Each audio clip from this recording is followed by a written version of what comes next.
Have you ever wondered why Japanese trains run on time down to the second, or why a cashier will chase you down the street to return a few cents of change? The answer lies in a mindset that's been cultivated over thousands of years, a way of thinking so different from the West that it can seem almost alien at first glance. Japan is a nation of islands, but it's also a nation of ideas. Ideas about how to live, how to work, and how to relate to others. These aren't just philosophical concepts debated in universities.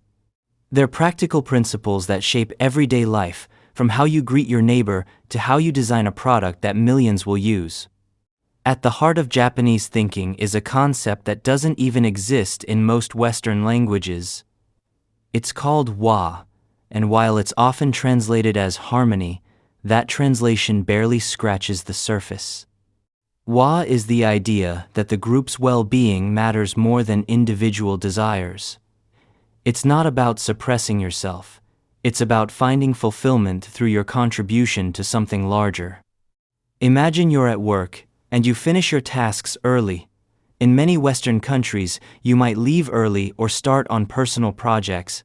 In Japan, you look around to see who needs help. You stay late if your team is staying late, not because you're forced to, but because leaving would disrupt the group's harmony. This isn't about conformity for conformity's sake. It's about a fundamentally different answer to the question, what makes a good life? This mindset has deep historical roots. For over 1,000 years, Japan practiced wet rice cultivation. Unlike wheat farming, which individuals or small families can manage, rice paddies require entire villages working together. You need coordinated irrigation systems, synchronized planting and harvesting, and collective decisions about water distribution. One selfish farmer could ruin the harvest for everyone. So Japanese culture developed powerful social mechanisms to encourage cooperation and discourage selfishness. The rice paddy system created what scholars call tight cultures, societies where social norms are strong and deviation is not tolerated.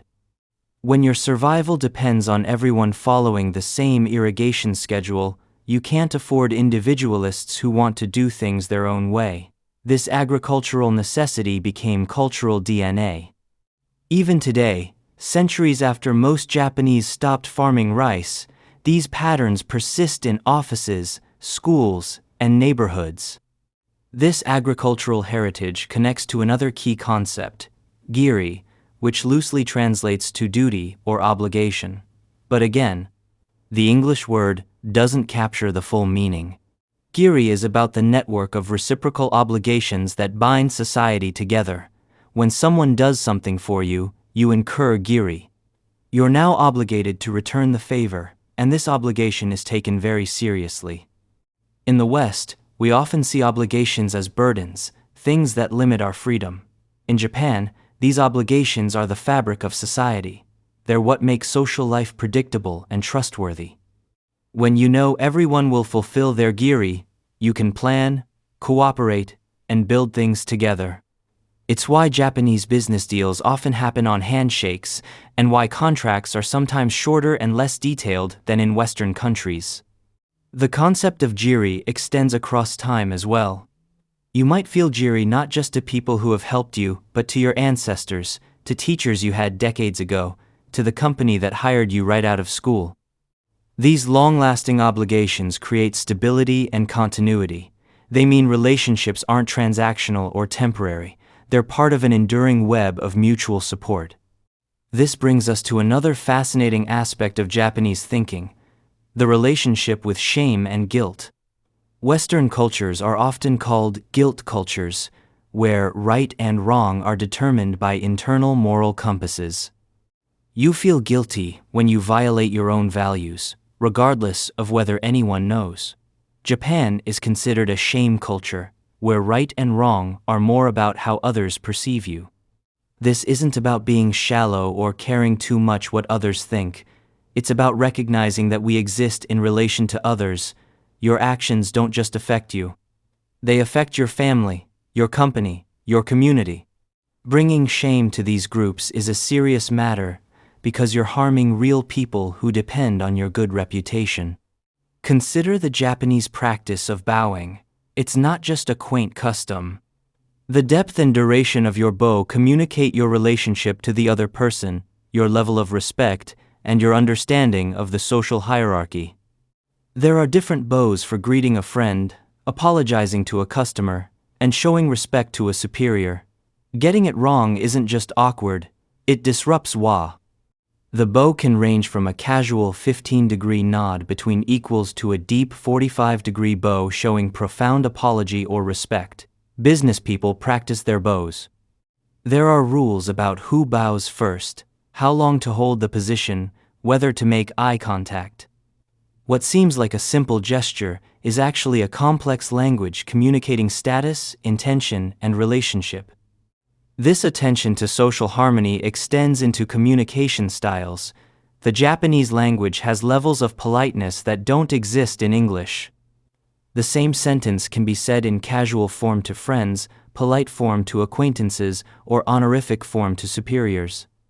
Learning Japanese isn't just about vocabulary and grammar, it's about learning to navigate social relationships through language. There's also a concept called Honne and Tatemae. Honne is your true feelings and desires. Tatemae is what you say in public to maintain harmony. Westerners sometimes see this as dishonest or two-faced. But in Japanese thinking, it's simply recognizing that raw honesty can be harmful. Sometimes maintaining relationships matters more than expressing every opinion you have. This doesn't mean Japanese people never express their true feelings. It means they're more thoughtful about when and how to do so. There's wisdom in recognizing that not every thought needs to be spoken, and not every conflict needs to be confronted directly. The art is knowing when directness serves the relationship and when indirectness preserves it. Now, let's talk about perfection. If you've ever used a Japanese product, you've probably noticed the attention to detail. This isn't accidental. It comes from a concept called kodawari, which means an uncompromising commitment to excellence, often in the smallest details. It's the chef who spends years learning to cook rice perfectly before touching fish. It's the craftsman who makes the inside of a drawer as beautiful as the outside, even though no one will see it. Kodawari is related to another concept, Shokunin kishitsu, the craftsman's spirit. A shokunin isn't just someone who has technical skills. They're someone who has dedicated their life to mastering a craft, who takes pride in their work, and who constantly strives for improvement. This applies whether you're making sushi or manufacturing cars. This dedication to craft connects to the idea of Kaizen, continuous improvement. The word became famous in business circles, but it's deeply rooted in Japanese thinking. Kaizen isn't about revolutionary changes or disruption. It's about making small, incremental improvements every single day. 1% better today than yesterday. Compounded over years, these tiny improvements lead to excellence. Japanese companies don't just apply Kaizen to products, they apply it to themselves. Workers at all levels are encouraged to suggest improvements. The factory floor worker might know better than the executive how to optimize a process. This isn't just about efficiency. It's about respecting that everyone has valuable knowledge and that improvement is everyone's responsibility. Let's consider mono no aware, which translates roughly as the pathos of things or sensitivity to ephemera. It's an awareness that everything is temporary, and this impermanence makes things beautiful and precious. Cherry blossoms are beloved in Japan not despite their brief blooming period, but because of it. Their fleeting nature makes them more beautiful. This concept influences everything from art to philosophy to daily life. It encourages appreciation of the present moment because this moment will never come again. It teaches acceptance of change and loss as natural parts of existence. It's why there's beauty in aging wood, in weathered stone, in autumn leaves. The annual cherry blossom viewing, or hanami, is a national ritual that embodies mono no aware. For just 1 or 2 weeks each spring, millions gather under blooming sakura trees to contemplate their beauty. Everyone knows the blossoms will fall within days. This knowledge doesn't diminish the joy, it intensifies it. The celebration is tinged with melancholy, with awareness that nothing this beautiful can last. Related to this is Wabi-Sabi, the appreciation of imperfection and impermanence. In the West, we often seek the flawless, the eternal, the perfect. Wabi-Sabi finds beauty in the cracked tea bowl, the asymmetrical garden, the patched garment. It's not about lowering standards. It's about recognizing a different kind of beauty, one that includes the marks of time and use. This acceptance of imperfection might seem at odds with the pursuit of perfection we discussed earlier, but they're not contradictory. Kodawari is about doing your best, about mastering your craft. Wabi-Sabi is about accepting that despite your best efforts, nothing lasts forever, and nothing is perfect. It's about finding peace with this reality, rather than fighting against it. Now, let's examine how these concepts play out in modern Japanese society. Take the concept of Nemawashi, which literally means going around the roots. It's a process of building consensus before formal decisions are made. Before a meeting, you talk to everyone individually, gauge their opinions, address concerns, and gradually build agreement. To Westerners, this can seem inefficient. Why not just have the meeting, vote, and move on? But Nemawashi serves important functions. It ensures everyone feels heard, it identifies problems before they derail projects, and it builds genuine commitment rather than grudging compliance. The decision-making might be slower, but implementation is often faster because everyone is already on board. This relates to the Japanese approach to leadership. Western leadership often emphasizes individual brilliance, charisma, decisiveness. Japanese leadership emphasizes service to the group, consensus building, and leading by example.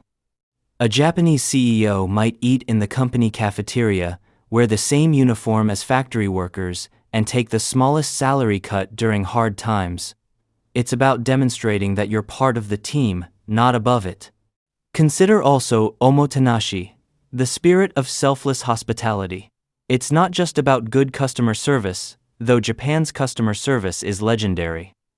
Omotenashi is about anticipating needs before they're expressed, about creating experiences that exceed expectations, about treating guests with wholehearted care. This shows up in countless small ways. The taxi driver who wears white gloves and opens the door remotely. The restaurant that provides different chopstick rests for different courses. The hotel that remembers how you like your room arranged and prepares it that way before you arrive. These aren't just business practices.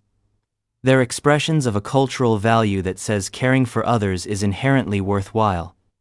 Let's talk about education and child rearing, which reveal a lot about cultural values.